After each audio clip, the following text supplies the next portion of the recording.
voy a comenzar haciendo una pequeña broma porque pido perdón por el diseño del PowerPoint. Yo voy mucho porque los antropólogos urbanos nos movemos también en ambientes donde hay muchos arquitectos y cosas así, y se me cae la cara de vergüenza cuando los arquitectos sacan un pedazo de PowerPoint ahí tal, y yo traigo uno con fondo blanco y las letras en negro. Entonces hay un salto cualitativo entre dedicarse a la antropología, las ciencias sociales, y dedicarse a la arquitectura, por lo menos en el diseño de los PowerPoint.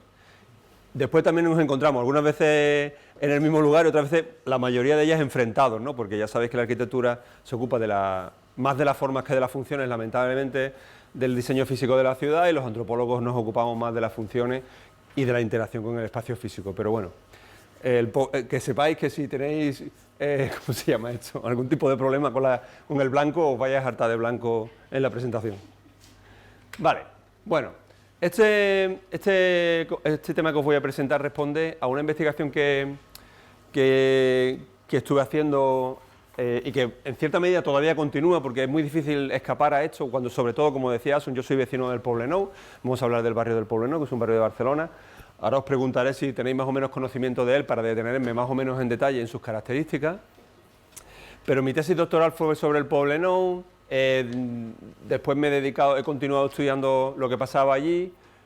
Siendo antropólogo y participando en lo que pasa en el barrio, es muy difícil escapar a determinados detalles o a determinadas cuestiones que ocurren y que siempre, lamentablemente o afortunadamente, te parecen de interés. Yo tengo un blog y ahora que uso menos, y una cuenta de Twitter que ahora uso más, donde voy continuamente relatando un poco, entre otras cosas, las transformaciones que sufre el barrio.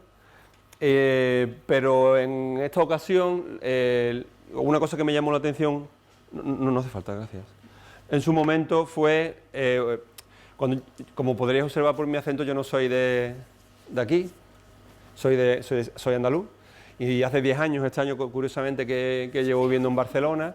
Cuando yo llegué a Barcelona, y siempre he vivido en el barrio del Poblenou, el gran enemigo era el año 2009, ya estábamos en crisis, pero todavía no lo sabíamos, o por lo menos no se manifestaba claramente en nuestra cotidianidad. El gran enemigo, por decirlo así, de los movimientos sociales del barrio del Poblenou era una planificación urbana bastante grande, que posiblemente os sonará, que es el distrito 22 Arroba, que es un distrito tecnológico que está en aquella parte, y donde todo el mundo, digamos, situaba el gran problema del barrio y del contexto, ¿no? Mi tesis, que está centrada en un proceso de una ocupación de un edificio de una antigua cooperativa del barrio, bebe mucho de eso. Es decir, los ocupantes de la antigua cooperativa, que ahora y antes era un Ateneo, la Ateneo La Flor de Mach, se identificaban a ellos mismos como herederos de una cierta memoria colectiva, que ahora lo comentaremos también, concretamente de aquella zona de Barcelona, y enfrentaban muy claramente, constituían grupos en frente precisamente a lo que suponía las políticas burocráticas del ayuntamiento socialista en aquel entonces de la ciudad, y la tecnocracia y los saberes de los arquitectos vinculados al 22 Arroba, ¿no? Había ese enfrentamiento, y bueno, a mí me sirvió muy bien me sirvió mucho, y lo estudié en profundidad para el desarrollo de la tesis. Pero con posterioridad, ya sabéis que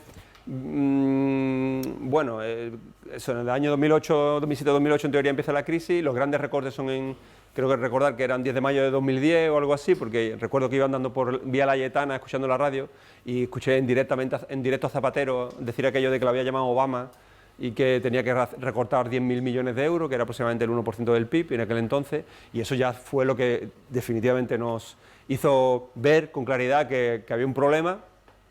Y a partir de ese momento, durante muchos años, en cierta medida, vosotros si sois de aquí, si sois de fuera, me imagino que indirecta o indirectamente lo habéis vivido, hay un decaimiento de la actividad más vinculada a lo que viene siendo la construcción, ¿no? En viviendas, oficinas, etcétera, ¿no? Y la planificación urbana, en cierta medida, también se empieza a tomar otro cariz, ¿no?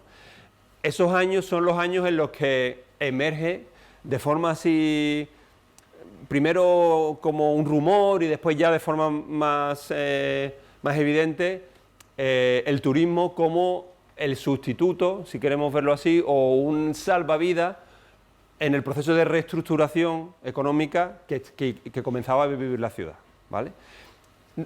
nadie se daba cuenta, o por lo menos yo no me daba cuenta, y en el barrio, por supuesto, nadie lo hablaba, seguía siendo el 22 arroba, ese gran monstruo, tal, no sé qué, pero poco a poco empezaba a emerger el turismo como algo, sobre todo, vuelvo a insistir, en el barrio del Poblenou, porque hay otras zonas de la ciudad donde ya era patente y tiene una historia, etcétera.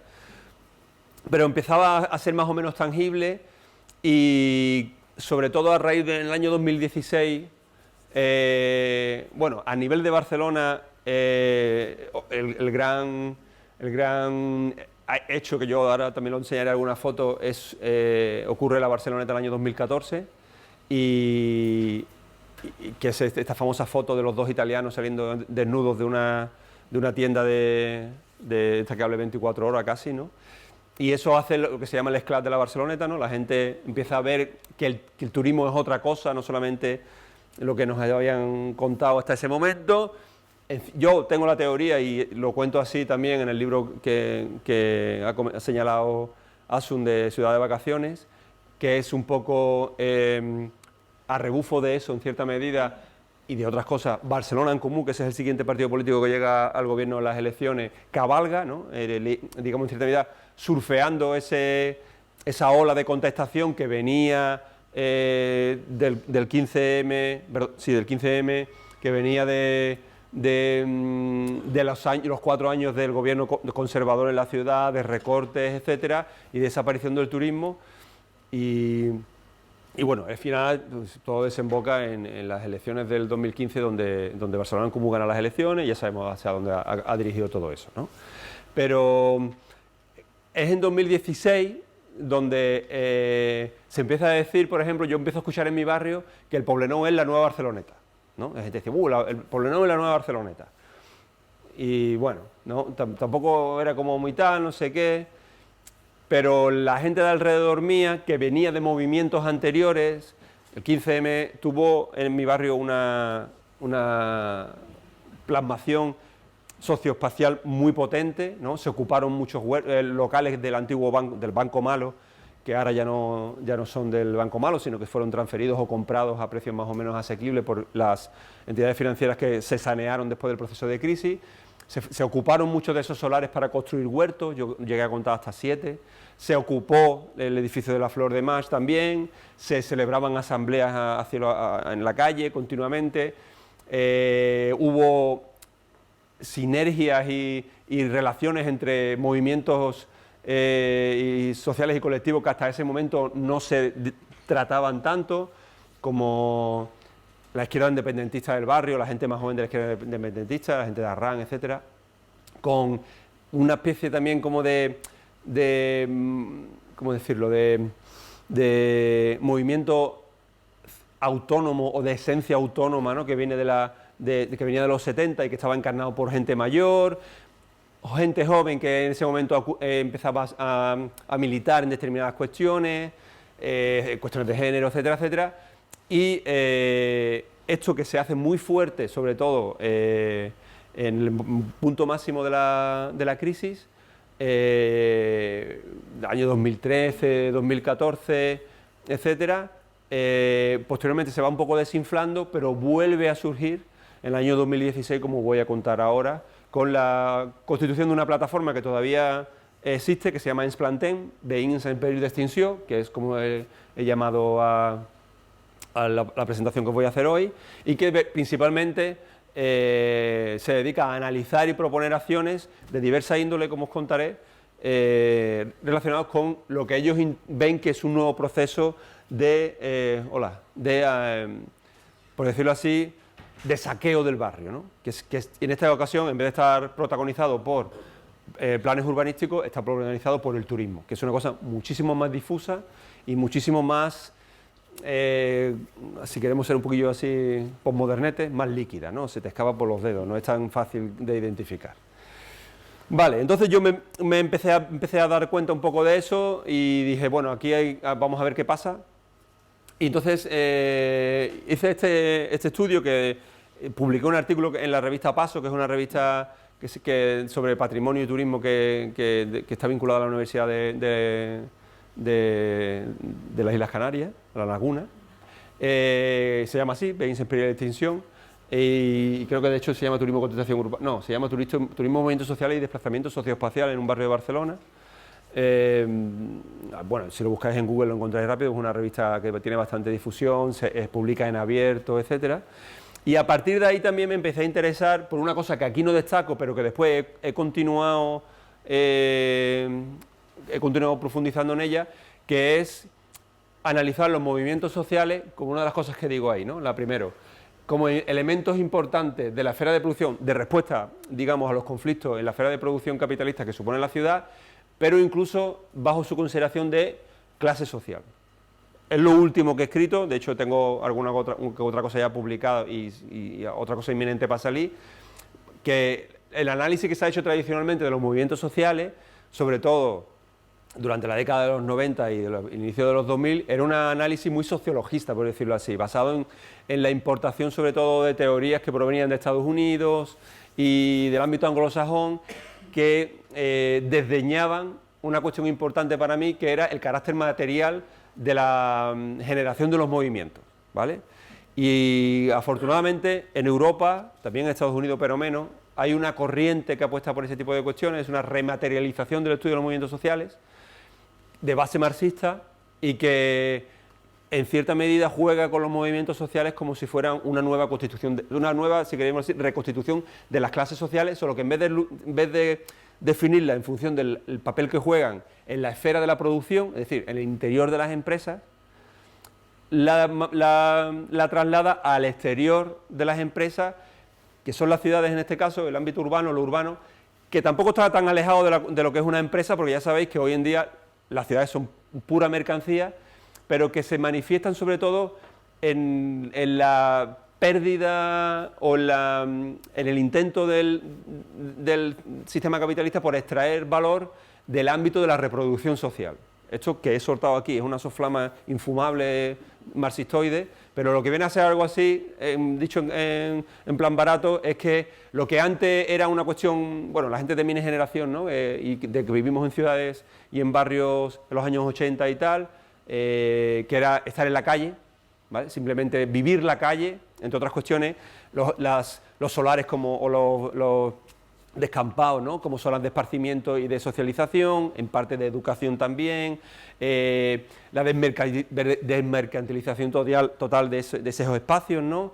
El comercio de los barrios y de las calles como elementos que generaban o que suministraban los productos necesarios para la vida cotidiana, pero también como fenómenos de sociabilidad, etcétera, etcétera.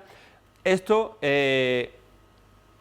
está desapareciendo en muchos sitios, no en todos, afortunadamente. Barcelona es un gran ejemplo de cómo se invierte en eso, cómo se extrae plusvalía de eso, y eso se puede ver, por ejemplo, en los medios de transporte estos que hay ahora, que lo llaman transporte individual o algo así. Bueno, el tema de los patinetes, las bicicletas, la terracificación, es decir, la expansión total de terrazas en el espacio urbano, que suponen formas indirectas de privatización, el urbanismo actuando de forma preventiva, evitando que la gente use la calle para lo que está, que es precisamente para encontrarse. Entonces, es lo que se llama el urbanismo preventivo, estos bancos que son individuales y están separados para que tú lo veas desde lejos al otro, pero no te puedas tumbar, ni charlar, la desaparición muchas veces de las fuentes de agua para que te entres en un bar o en una tienda te compres otra, el cercado de zonas de donde tradicionalmente pues, tú te sentabas o te tumbabas con tus amigos, etcétera, etcétera, etcétera, ¿no? Entonces, para mí los movimientos sociales responden a eso, y cuando responden, toman conciencia en cierta medida de esa necesidad y construyen. Ya sabéis que hay de trabajos como los de ¿cómo se llama este hombre? Thompson, que es un historiador marxista inglés, que dice que las clases sociales no existen per se, sino que se producen en la lucha, ¿no? Entonces los movimientos sociales en este sentido actuarían como clases porque en cierta medida luchan contra esa apropiación, o si queréis verlo como dice David Harvey, esa acumulación por desposesión que se produce en el medio urbano, ¿no? Entonces eso es lo primero que yo destacaba ahí. Ya digo que ahí simplemente lo apunté, lo veremos después lo he trabajado más profundamente porque yo he descubierto mucha gente que ya ha pensado esto antes que yo, tampoco es que sea yo muy original. Y bueno, ahí continúo. Y lo segundo está más centrado en el barrio del Poblenou y viene de decir algo así como que la turistificación que estaba viviendo el barrio y que genera procesos de exclusión y desplazamiento socioespacial no es el principal responsable de lo que estaba pasando, o para mí no era el principal responsable, sino que estaría más bien en una dinámica que ya venía, una trayectoria que ya traía el Poblenou desde hacía mucho tiempo, sobre todo a raíz de la celebración del acogimiento en parte del barrio de los Juegos Olímpicos del 92, ¿vale? ¿Qué tiene el turismo? Y después entraremos más en detalle, para que sea más fácil echarle la culpa, que es muy visible. Es decir, que tú ves a los turistas, tú no ves los procesos inmobiliarios o cómo se mueve el dinero y el capital, ¿no? A nivel internacional, cómo llegan, cómo compran los bloques, un día te enteras, pero a los turistas tú los ves, tú ves cómo los menús de los bares cambian, están en idiomas diferentes, tú ves cómo aparecen más restaurantes, cómo la gente utiliza esos restaurantes para relacionarse y ya no habla o se sienta en un banco en cualquier sitio, tú ves cómo se celebran, como estoy viendo yo ahora en el barrio, despedidas de soltero y de soltera, que es una cosa súper novedosa en el Poblenou, ¿no? Como la gente va con la pollita en la cabeza o vestido de mamarracho por la calle, eso lo ves, entonces es muy fácil echarle la culpa. Lo que no ves es lo que pasa por detrás, o lo que ha pasado en los procesos anteriores de hace décadas, que han producido y han generado, en el caso de Poblenou, barrios adyacentes con las mayores rentas o una de las mayores rentas de la ciudad de Barcelona, ¿vale? Y que han, en cierta medida, encajado al Poblenou entre dos realidades y, bueno, entraremos más en detalle, ¿vale? Estas son las dos hipótesis que yo manejaba, ¿vale? Antes de continuar con esto, porque en esta parte me puedo enrollar impresionantemente, me gustaría saber quién no es de Barcelona. O sea, nadie. Volver. Pues entonces me enrollo, lo siento. La culpa es vuestra. Vale, bueno, esto es un mapa de Barcelona año 1855. Es el mapa que sirve un poco de planteamiento a lo que posteriormente será el desarrollo del Eixample. Creo, de hecho, que este mapa es de Ildefons Cerdà, que es el que diseña el Eixample, que es todo el ensanche que está alrededor de lo que está aquí en marrón.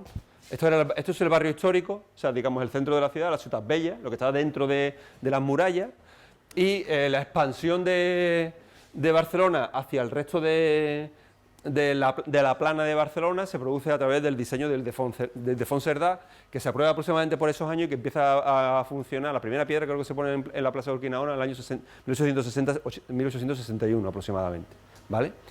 Para que os hagáis una idea, en esta Barcelona era esto. Esto que veis por aquí son pueblos que hoy son barrios. Por ejemplo, esto es Gracia, que era un pueblo.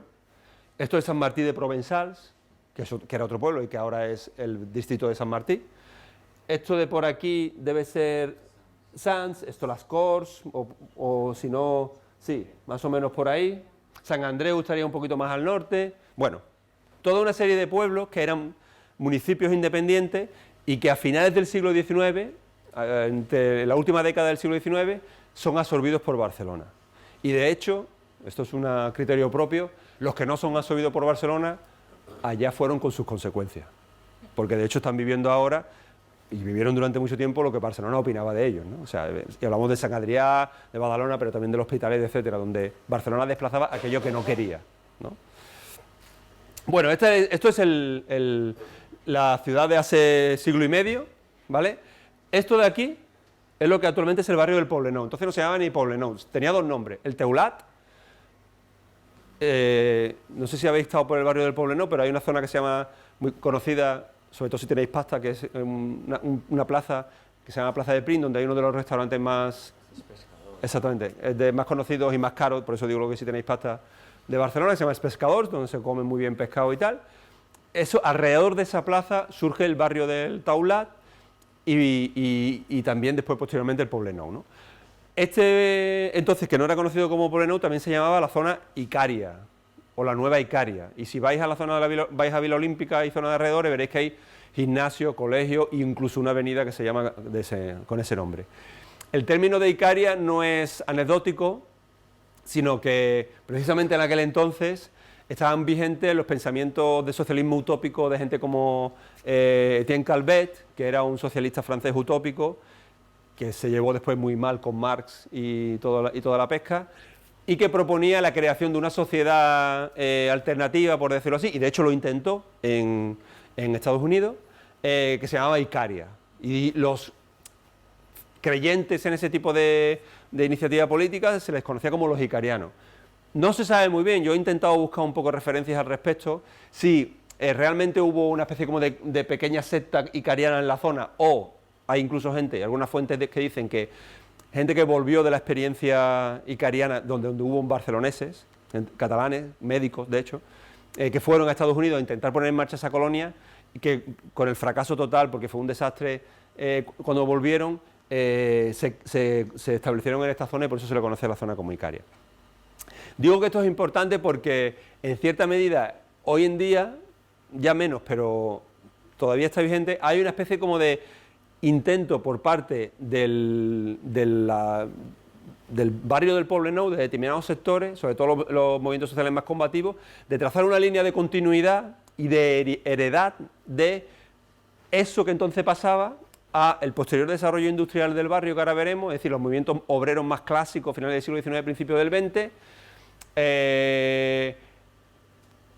el anarquismo también, que fue muy potente en la zona en los años 20, etcétera, y que llega hasta la Guerra Civil y la República, y después los movimientos sociales y el sindicalismo desde los años 60 y de los años 70, ¿vale?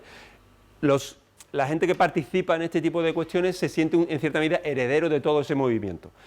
Y por eso la reivindicación de la memoria colectiva, ¿vale? Esto es muy curioso, ¿no? El papel de la memoria puede actuar de dos formas.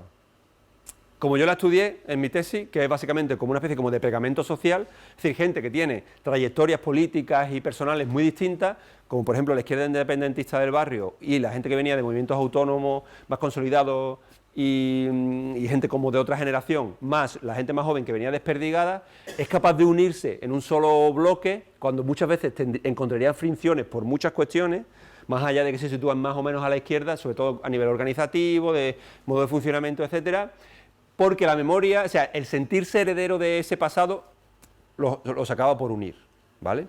En ese sentido positivo, si queréis verlo así, yo lo utilicé en mi tesis, pero después hay un sentido un tanto así, no negativo, pero sí más mercantil, que es el que se usa muchas veces para venderlo como producto turístico, ¿no? De hecho, si tenéis una vez curiosidad y vais a la Plaza de Pring y al restaurante Els Pescadors, entráis dentro, está lleno de uno de los restaurantes, vuelvo a insistir, más caros, yo todavía no he ido, o sea, creo que no iré, siempre digo cuando me toca la lotería, y no, tampoco compro, o sea que no voy a ir. He entrado porque he ido con alumnos y tal para que lo vieran, es relativamente pequeño, está lleno de afiches y de pósters sobre los icarianos. Es decir, uno de los restaurantes más pijos del barrio de Barcelona se reivindica como también estéticamente vinculado con el socialismo utópico de Calvet, ¿no? Estas son las contradicciones, pero que sirven para atraer a gente, sobre todo, bueno, más vale que no entráis, pero ese rollito de las clases medias que quieren sentir en cierta medida que están transgrediendo con su consumo, me voy a gastar 200 euros en pescado, pero en un sitio icariano, ¿eh? Bueno, esto se ve mucho en el Poblenou. Vale, continúo. Sí, la hipsterización de todo. Vale, pues entonces esta es un poco la Barcelona de aquel entonces. Bueno, perdonad, físicamente es muy interesante porque todo esto era una zona de marismas y salustre, que eran de hecho pastos. Todavía quedan en la zona nombres de topónimos vinculados a cómo era aquello. Está la calle Juncar, o la calle... está Juncar, está... ya no me acuerdo, hay alguna otra. Llacuna, ¿vale? Hay un metro, de hecho, que se llama una parada de metro de la línea 4, que es Llacuna, que indica un poco qué características tenía aquello, ¿vale? Y es el primer o el foco más importante de posterior desarrollo industrial de Barcelona, porque eso era todo zona disponible. O sea, eso era terreno para edificar. No voy a hablar... incluso entonces ya hubo procesos de especulación, esto es muy bueno, esto vinculado sobre todo a los diferentes gestores que tuvo la ciudad después de 1714, que fueron un poco haciendo de su capa un sayo y utilizando estos terrenos que eran públicos para mercadear. Pero, digamos, el desarrollo de la primera línea de tren, que sale desde aquí, desde el puerto de Barcelona, en dirección Mataró, que son 28,6 kilómetros, en el año 1868, por ahí creo que fue, también hace que sea un sitio ideal para desarrollar las industrias y para darle salida a los productos. Con lo cual, es el primer foco, uno de los focos más importantes de industrialización de Barcelona y del resto de Cataluña, ya por aquel entonces, y de hecho, seguramente os sonará, acaba siendo conocido, y todavía hoy en día, como el Manchester catalán, ¿vale? Después me he enterado hace poco con un chico que he tenido contacto y tal, que hay otros Manchester catalanes en Europa, con lo cual pensábamos que eras único, pero no. No Manchester catalanes, otros Manchesters. No solamente está la ciudad de Manchester, sino Manchester no sé qué, Manchester no sé cuánto.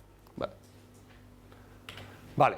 En el siglo XX el aspecto que tiene más o menos la zona es este, ¿vale? Es una área súper industrializada, si vais repito, si vais sobre todo a la zona de que ahora es zona 22 Arroba, zona 22 Arroba, que sería la calle Ávila, la calle Ciudad de Granada, toda esa zona de allí, Marruecos, etcétera.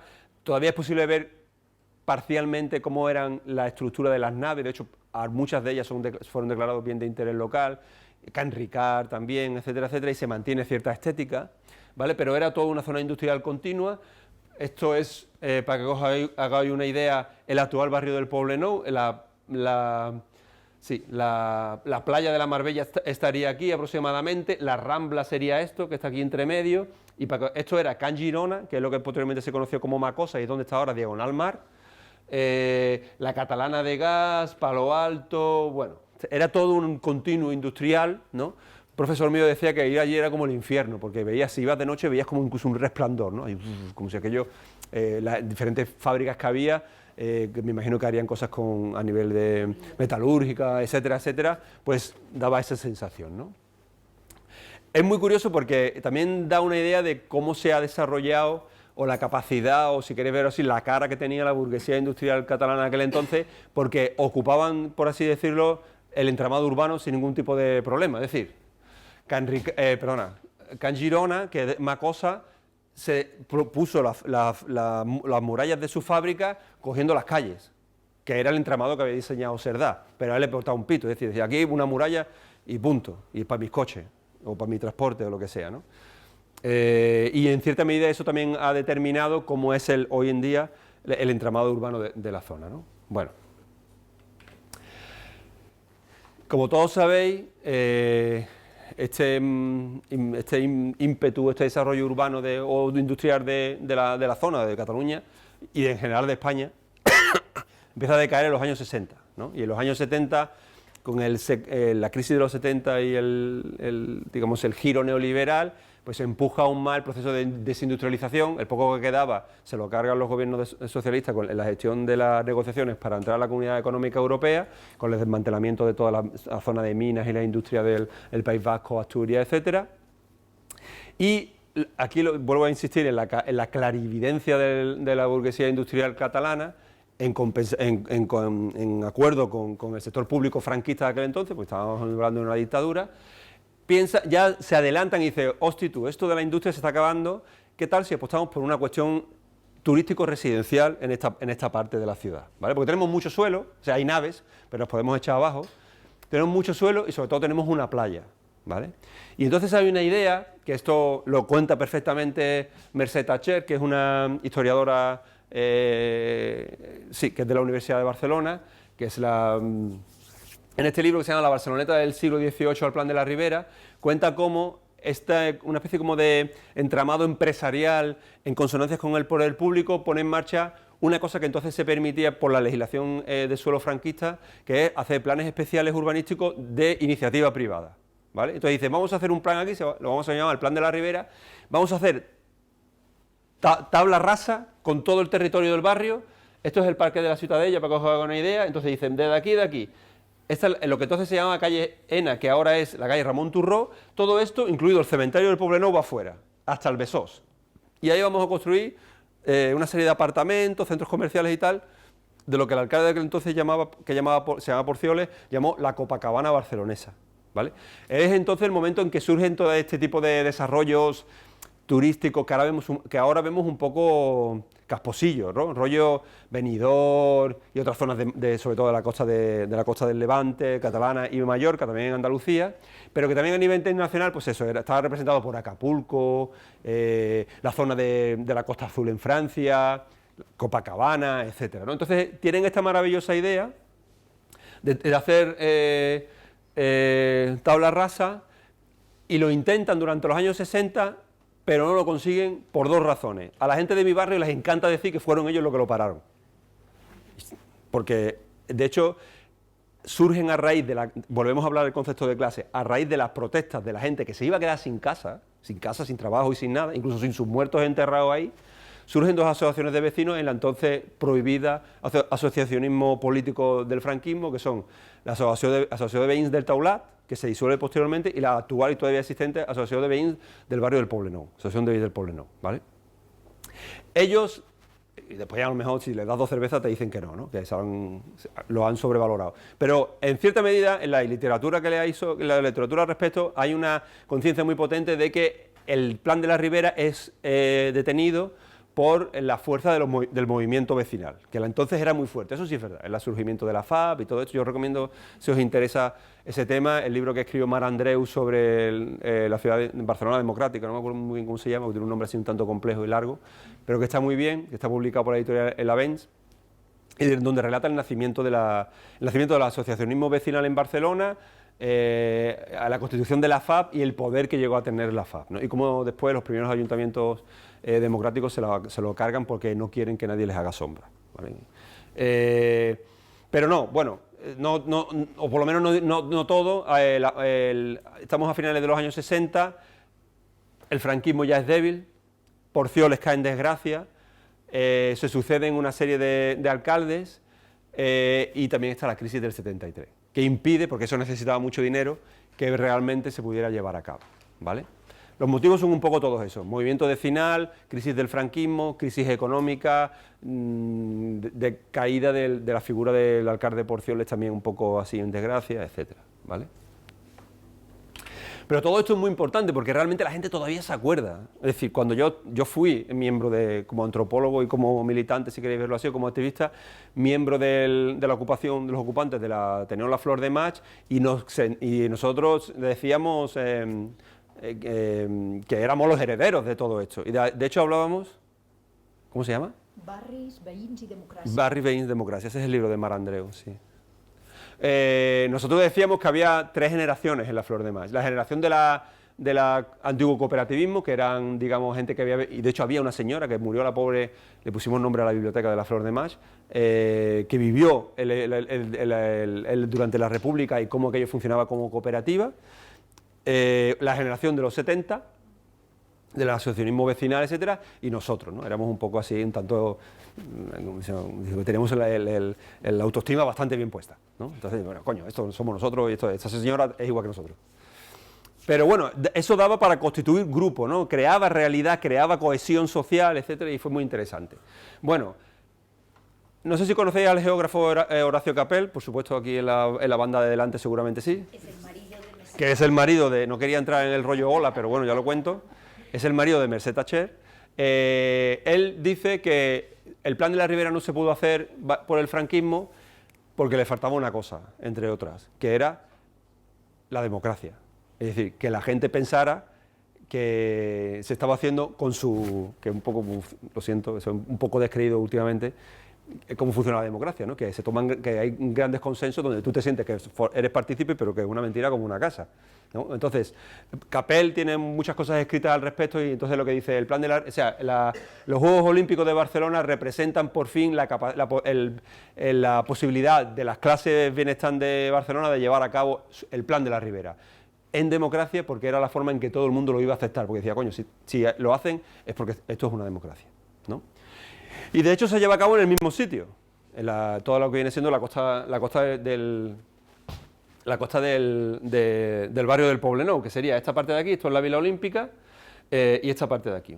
Esto en segundo lugar, pero bueno, en primer lugar esto, ¿no? Esto es el desarrollo, la parte verde del desarrollo de la Vila Olímpica, ¿no? Es muy curioso como entonces ya empiezan a aparecer, estamos hablando de la España de los años 80, yo entonces era todavía bastante jovencito, y era un sitio como con cierta medida ilusionante, ¿no? Se desplegaba el estado de las autonomías, bueno, se creaba el estado, el pequeño estado de bienestar este que ahora ya no, casi no tenemos. Había como un tal, y había una cierta confianza también en la política, era la que se suponía que era la izquierda gobernaba, ¿no? El Partido Socialista, todo el rollo este. Entonces esto todo más o menos parecía bien. Yo soy, digamos, porque no viví aquí, yo más que la Barcelona del 92, viví la Expo del 92 que se vivió en Sevilla. Claro, que se fijaran en Sevilla, que es un sitio más cercano a Marruecos que al resto de España, para celebrar aquel evento y que viniera gente de todos lados, a mí a mi generación nos dejó alucinados, ¿no? Entonces no hubo mucha contestación a estas cosas, ni en Sevilla en la Expo 92 ni en Barcelona.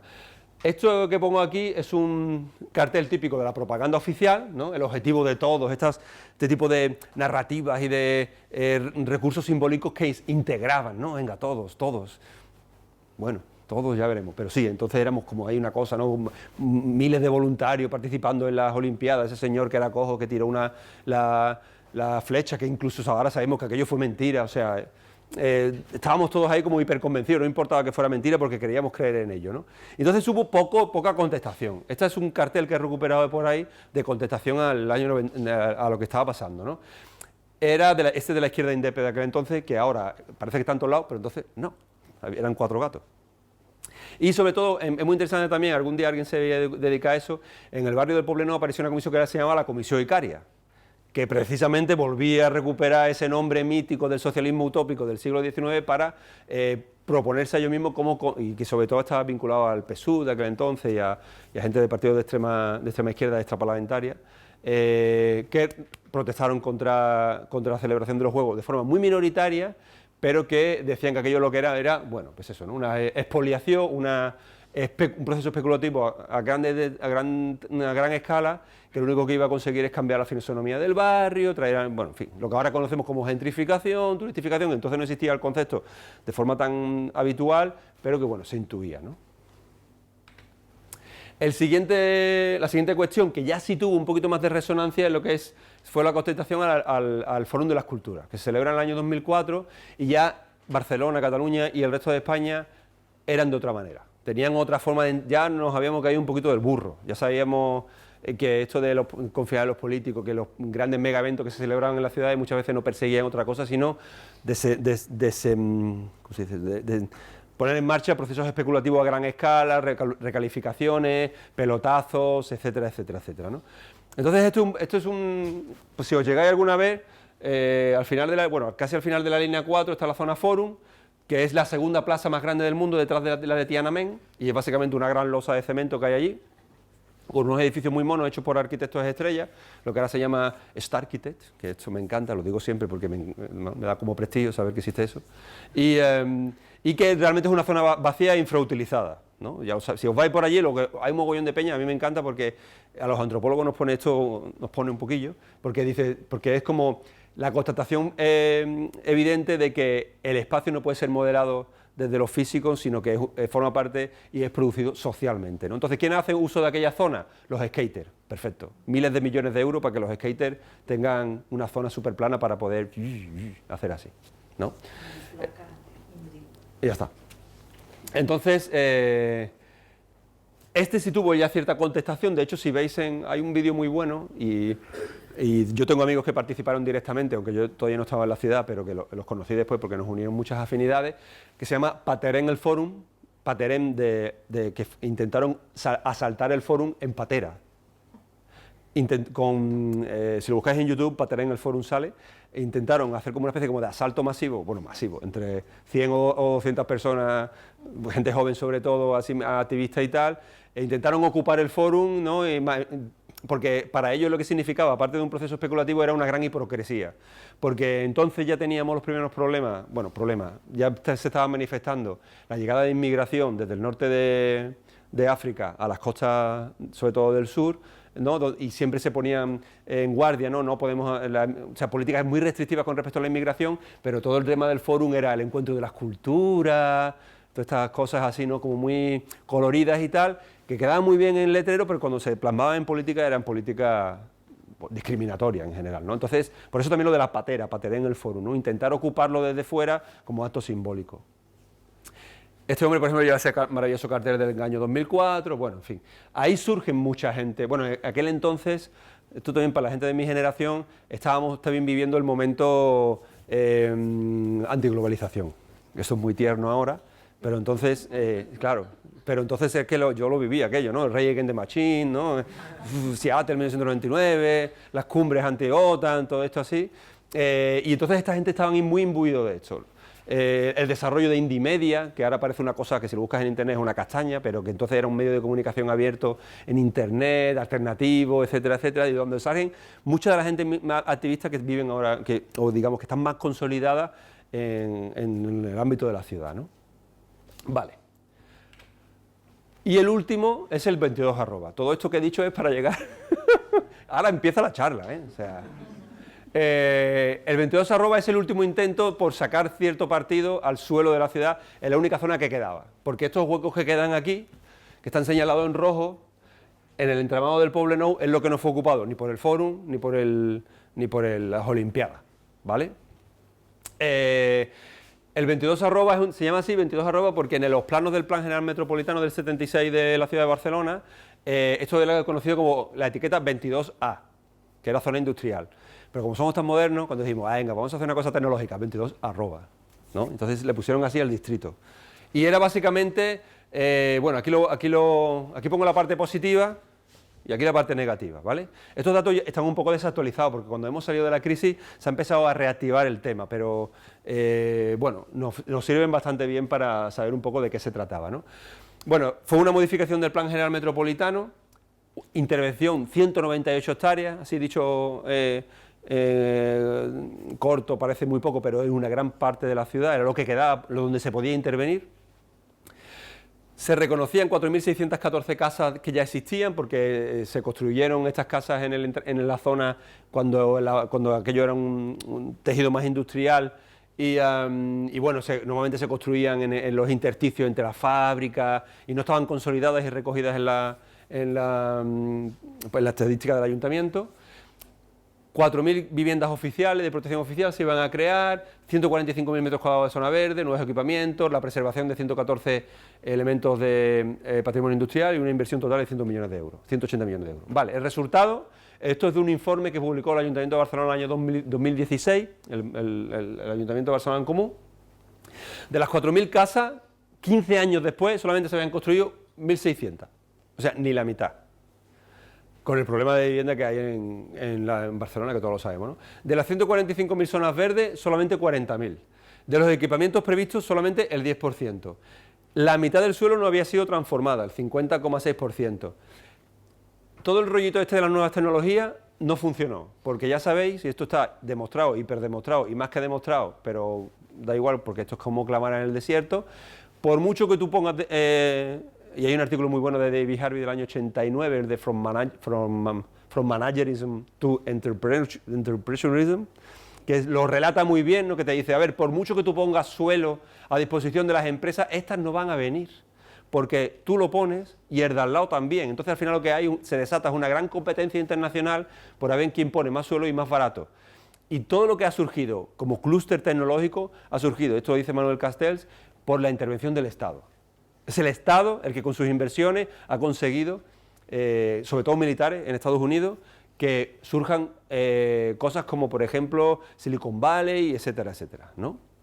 Pero bueno, aquí nuestros políticos siguen emperrados en eso y así nos va. Entonces, solamente el 30% al final eran de nuevas tecnologías. ¿Por qué? Porque conforme fue pasando el tiempo y veían que no vendían ni una oficina ni un solo trozo de suelo, empezaron a decir, bueno, quizás, oye, los seguros también son tecnológicos. Un call center, coño, ahí hay teléfono. Eso es tecnología también. Hoteles, etcétera, etcétera, ¿no? Se fue desvirtuando la idea original y tenemos el 22 @ que tenemos ahora. Otra cosa muy, muy potente fue que no se crearon empresas nuevas, sino que empresas que ya existían en otra parte de la ciudad y que pagaban el suelo y poco, muy caro, aprovecharon para generar procesos especulativos vendiendo o abandonando sus zonas originales y se vinieron al 22 @ que era fácil y barato. Con lo cual solamente una de cada dos empresas era nueva, las otras ya existían. Y el 70% final del desarrollo fueron hoteles, compañías de seguros, marketing y servicios financieros, ¿vale? Y aquí sí ya hubo una contestación clara y es lo que trae a este que os comento de que se generaron verdaderamente alianzas muy interesantes versus un enemigo común que era bueno, personificado por el proyecto del 22@, ¿no? Vale.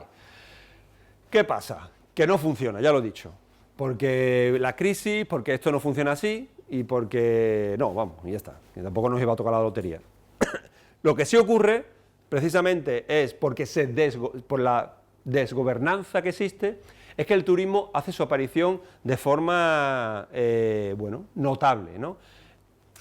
Esta es la famosa foto que os comentaba antes de los dos italianos. Siempre que pasa algo en Barcelona malo, son italianos. Si hay fuego en la calle y tal, son anarquistas italianos. Si hay gente en pelota en la Barceloneta, son italianos también. Hay bastantes italianos, ¿eh? Bueno, entonces vosotros lo sabéis. Que son mayoría. Exacto, ¿ves? Es así, yo no sé por qué, pero siempre son italianos. Son mayoría, claro. Es que además están todos aquí, porque no habéis dejado que yo, como decían los argentinos, ¿no? Que el último que cierre la puerta, pues en Italia estáis más o menos parecidos. Entonces, bueno, esto es lo que supone esa quiebra en la cierta balsa que hasta ese momento había aparecido en la ciudad con respecto al turismo en verano de 2014. Yo estuve en las manifestaciones que se hicieron ahí. Y en aquel entonces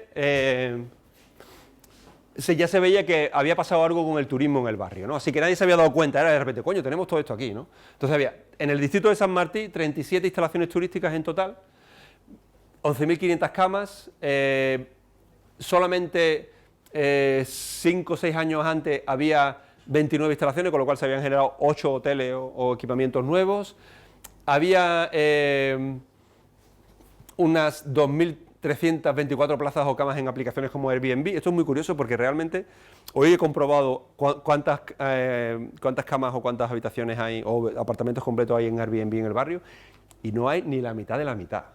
Creo, según si lo miras en data, pues salen como 720 y si lo miras en Inside Airbnb salen 400 algo. O sea, han disminuido mogollón. Y esto después podemos, si queréis, discutir por qué ha sucedido, ¿no? Y la relación entre vecinos y camas de hotel era, a nivel de distrito, 16 vecinos por cada habitante y a nivel de barrio 13,75 vecinos por cada habitante. Es decir, que tú salías a la calle y de cada 14 personas que viera, uno era un turista, ¿vale? Esto, no sé si os parece mucho o poco, pero para que os hagáis una idea, en el barrio gótico es 1:1. O sea, por cada persona que tú ves en la calle, o sea, que por cada dos, uno es un turista, ¿vale? Bueno, entonces, como decía, esto genera una nueva rearticulación de los movimientos sociales del barrio que crean la plataforma. El 20 de mayo yo estuve allí, en la rambla del Poblenou, había habido previamente una llamada a concentrarse, a hacer algo, tenemos que hacer algo, un poco a lo Lenin, ¿no? ¿Qué hacer? ¿No? Es muy curioso porque yo estaba allí el 20 de mayo y estábamos 4 de mi barrio y un coche de los Mossos de Escuadra. No sé cómo se habían enterado, pero estuvieron allí, no sé que pasara algo. No había ningún italiano, con lo cual la cosa parecía que iba tranquila. Pero bueno, se empieza a mover la plataforma en Splantem, cogemos el nombre de Splantem, eso se coge con posterioridad, y se denuncian 3 cuestiones, digamos, de forma más destacadas.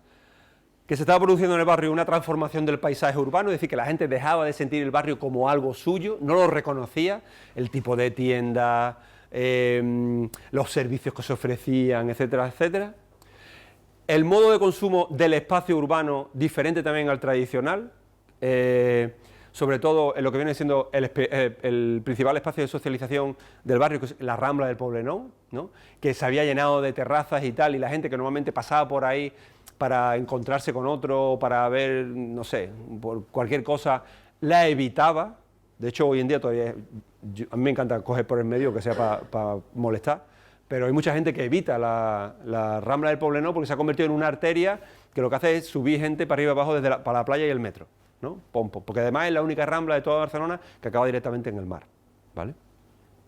Y el incremento de los precios de las viviendas en alquiler y venta, ¿no? Esos eran las tres principales demandas de las primeras manifestaciones que se hicieron. Esta foto sí es mía, me en peligro de extinción, y esto a mí resulta, como antropólogo, estas cosas me resultan, todo el rollo de todos los símbolos también me pone, a mí me parece demasiadas cosas, pero esta es una de ellas. Y es como, ¿no?, están la gente manifestándose y los de ahí tomándose una cervecita. Ahí como, mira, oye, estoy manifestando.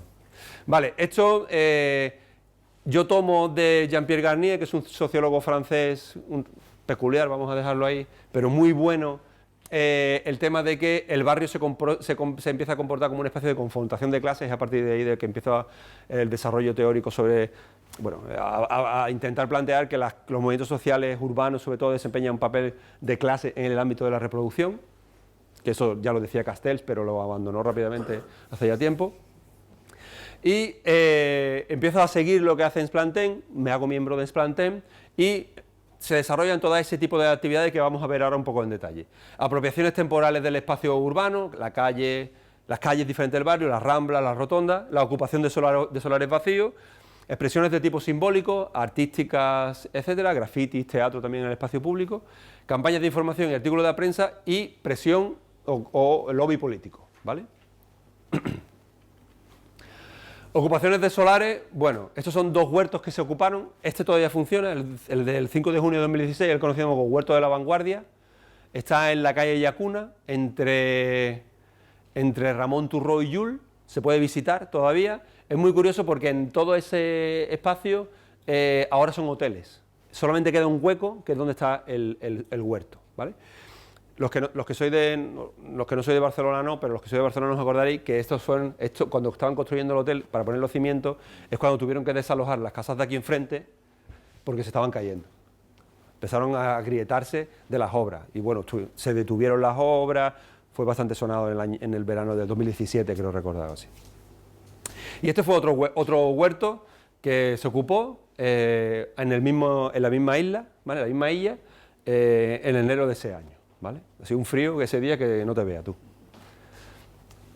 Vale, estas son una de las acciones que se llevaron a cabo. Otras acciones, apropiaciones temporales del espacio urbano, manifestaciones, sentadas, asambleas en medio de la calle, recuperando o apropiándose de nuevo del espacio que se consideraba que había sido expropiado, ¿no? Por ejemplo, estas manifestaciones se hicieron esto por ejemplo es la participación en una acción muy chula que se llevó a cabo en Barcelona hace un par de años, que fue Ocupen las Ramblas, que lo que se trataba era de ir a las Ramblas de Barcelona a hacer un uso desmercantilizado. La idea era ir allí y sentarte simplemente a hablar, o incluso la gente se traía el desayuno, se hizo muy temprano, me creo recordar que fue un sábado por la mañana.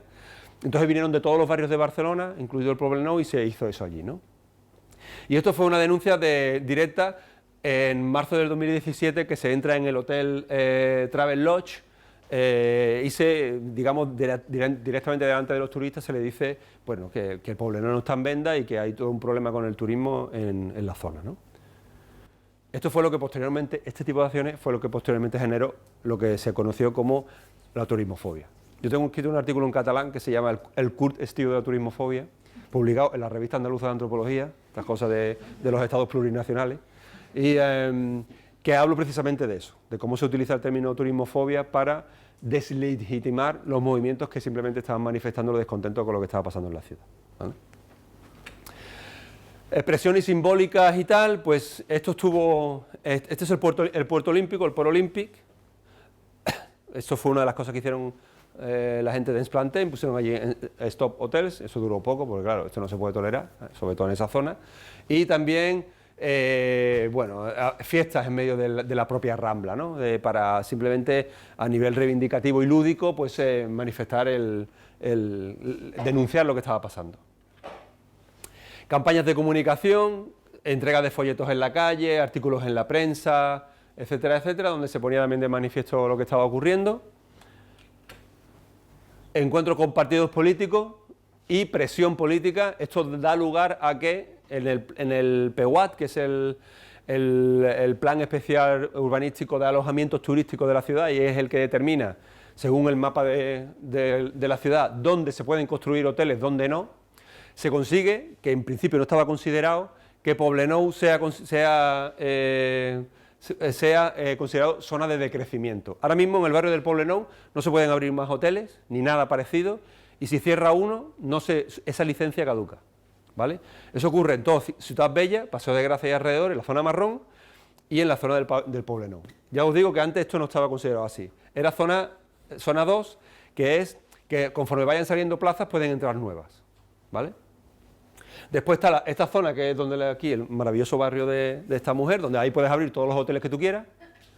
Y como dice el Antonio Baño, no sé si lo conocéis, el político este bueno, que ahora no sabemos lo que es, pero que fue político en su momento, ha llevado a ver turistas en la Meridiana, ¿no? Y después está la zona que se conoce como zona especial o ámbito de regulación específica, que es esto azul, que se ve por aquí, que son zonas que se ha considerado que necesitan un desarrollo especial porque ya estaban como predispuestas a acoger este tipo de cosas, y que ha llevado a cosas tan, no sé cómo decirlas, estrambóticas, que esta zona de aquí, que es esta antigua zona 22 arroba, está solamente separada del resto del Poblenou, donde es zona de decrecimiento, por la diagonal, y aquí van a abrir ahora un hotel de 400 habitaciones. Claro, eso es lo que pasa cuando tú planificas, ¿no? Dependiendo incluso muchas veces del trazado, del grosor del trazado del Rotling, te coge fuera o te coge dentro. Pues aquí ha dado la casualidad que ha ocurrido eso, ¿no? Pero bueno, en las reuniones de la gente esta es la defensora la síndica de Greuges, que es la defensora del ciudadano en la ciudad, con reuniones y tal con los partidos se consigue eso, ¿no? Con lo cual, en cierta medida, se consiguieron éxitos por parte de Ens Plantem. Ahora viene la cuestión. Entonces, aquí estaba todo el mundo súper motivado, tal, no sé cuánto, se consigue el tema PUA, se denuncia la situación, pero ¿es realmente el turismo el responsable de la situación? Que es lo que yo me planteaba como hipótesis, ¿no?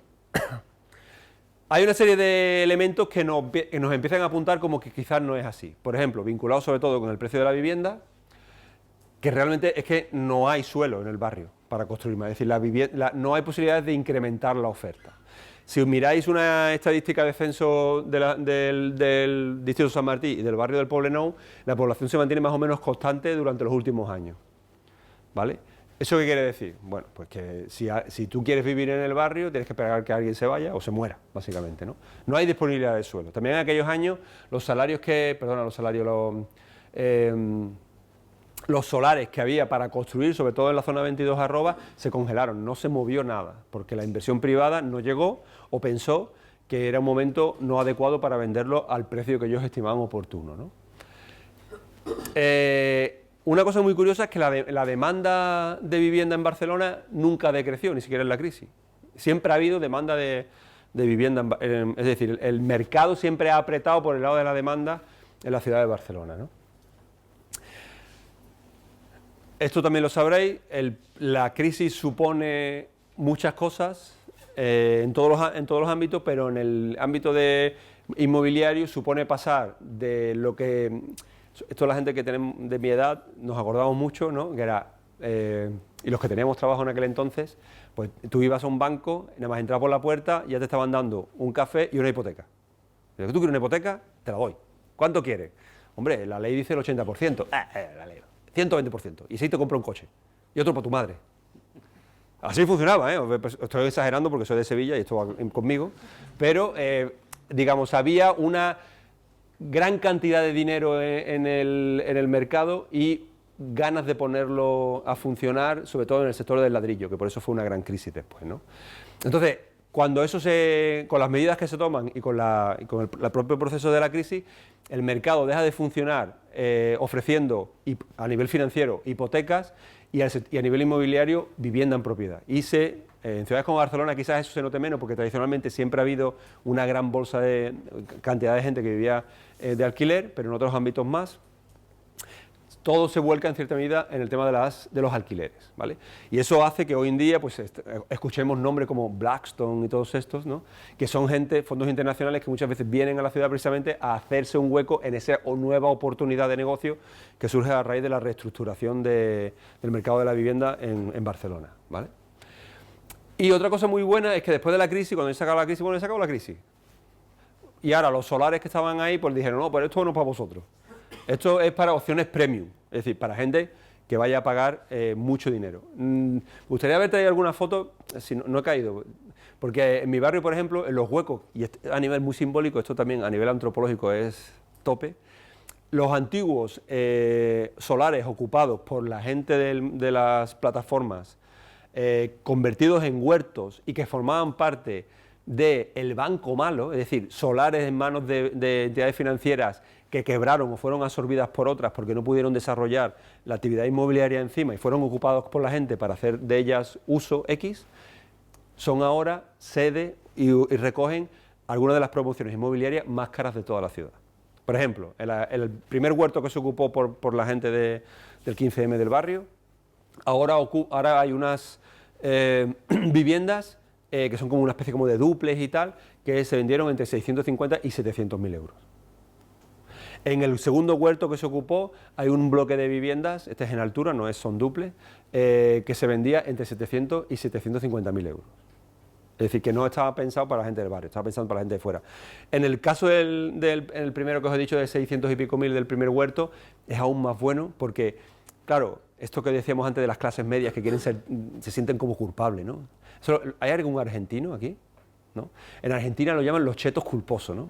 Son los pijos que dicen, yo soy tan pijo, pero me da mucho coraje ser pijo, pero soy pijo, pero quiero ser pijo, pero guay, ¿no? Entonces, esta vivienda que os digo de 650.000 euros tiene pintado en la fachada un montón de nombres con plantillas de sitios históricos del barrio vinculados muchas veces a la tradición contestataria y obrera.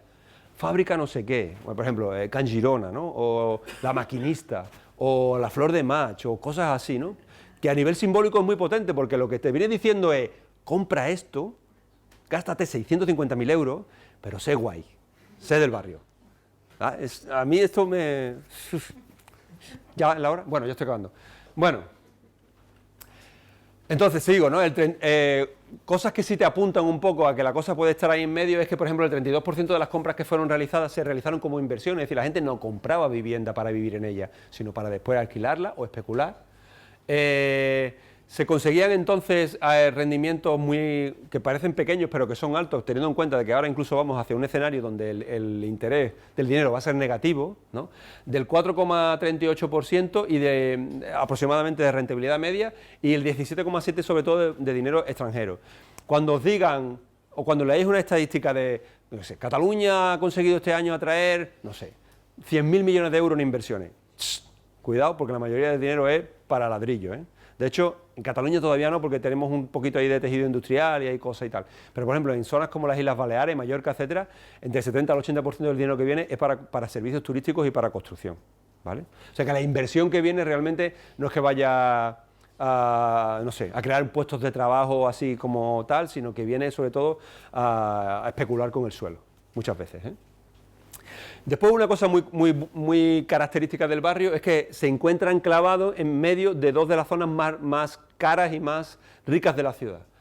La Vila Olímpica pasó de tener en el año 2015 un 150%, perdona, si consideramos la renta familiar disponible de Barcelona como 100, que decía la media, 100, la Vila Olímpica sería 150, es decir, sería un 50% superior la renta.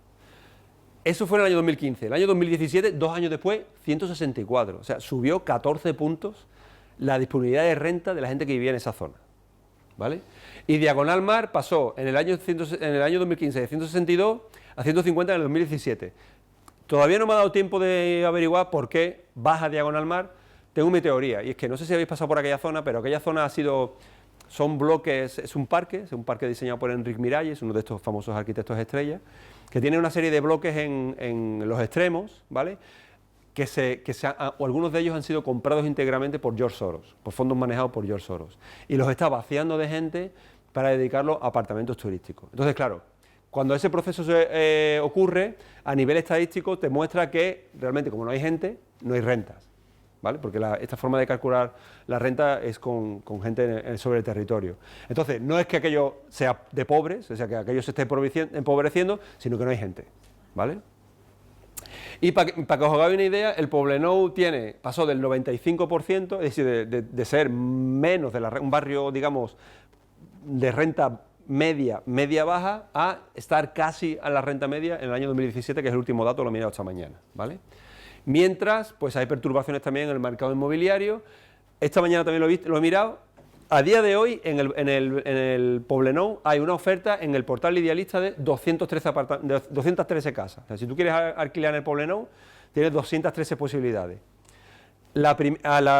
Cuando acabamos de... ¿Sabéis cómo funciona Idealista? No sé si lo has visto alguna vez, ¿no? Tú vas pasando, haciendo scroll o pasando la página. Antes de llegar al final de la primera página ya superaban los 1.000 euros. Es decir, que el 90, o el 95-96% de la oferta es superior a 1.000 euros de mensualidad. Lo que indica muy bien qué tipo de mercado inmobiliario hay del alquiler en la zona, ¿no? Y en lo que os he comentado antes, en Data IPO me mostraba que hay 720 apartamentos de Airbnb y 430 me mostraba Inside Airbnb. Aunque cojamos el dato más conservador, el de Inside Airbnb, todavía aún así es el doble. O sea, hay más apartamentos ofrecidos en Airbnb para que la gente haga un uso temporal y corto de ello que el mercado normal, ¿vale? De hecho, el doble. Incluso, dependiendo del dato que consiga, el triple, ¿vale? ¿Por qué es esto? Bueno, pues porque esto también te lo dice Inside Airbnb, porque la rentabilidad media por noche de un apartamento en el Poblenou son 107 euros.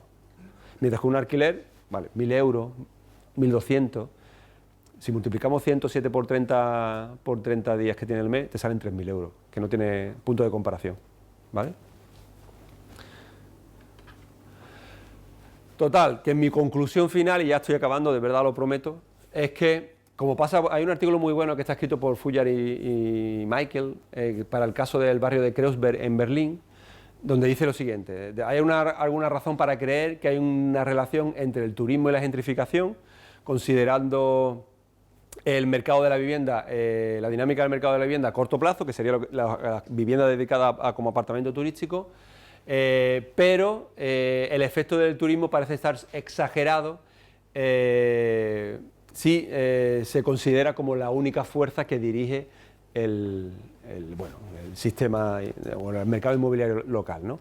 Y yo creo que eso es un poco lo que pasa en el Poblenou. Es decir, es verdad que hay una presencia de apartamentos, hay turísticos, hay un proceso de turistificación, hay un cambio en el paisaje urbano, una ocupación del espacio público distinta y tal, pero el que realmente genera el proceso de transformación del barrio sería el turismo en última instancia, sino una dinámica que, como os he intentado mostrar, empieza desde hace mucho tiempo antes y que conduce al Poblenou a lo que es hoy en día, ¿no? Todo un intento de traer plusvalía en base al suelo que nos muestra el barrio del Poblenou tal y como es ahora mismo, ¿no? Entonces, para que os hagáis un poco una idea también de dónde ha acabado el tema de Splanten y tal, esto es uno de los ataques del año, de las acciones del 2017 que fueron tildadas de turismofóbicas, que se lanzó una bomba de humo al interior de... Bueno, eso llega a serse hoy y el Valle te manda a la Brimo, a la Urbana y a todos y te sacan de allí a hostias, pero entonces todavía la cosa está un poco tranquila. Y de hecho hay que decir que entonces me parece que fue Pisarello, hizo unas declaraciones relativamente valientes a La Vanguardia diciendo que esto eran como, bueno, actos simbólicos y no sé qué. Bueno. Y este cartel, por ejemplo, es de mañana, el 15 de noviembre, hoy es 14, porque en Splanten, digamos, a partir de determinado momento, sobre todo cuando se consigue el tema de que el PUAT englobe el barrio como zona de decrecimiento, empieza a dedicarse a cuestiones más vinculadas al tema de la vivienda, ¿vale? Entonces ahora está muy vinculado con una especie como de PA local, o sea, un sindicat de habitatge del barri, que actúa un poco intentando detener los procesos de desahucio que hay, y mañana de hecho hay convocado uno en la calle Ciudad de Granada 92, y es un poco como están ahora funcionando, ¿no? O sea que, digamos, las dinámicas que tienen ahora mismo también participan en ámbitos de coordinación a nivel Barcelona, siguen con las acciones directas y sobre todo vinculados al tema de evitar desahucio, ¿vale? Y ya está, muchas gracias.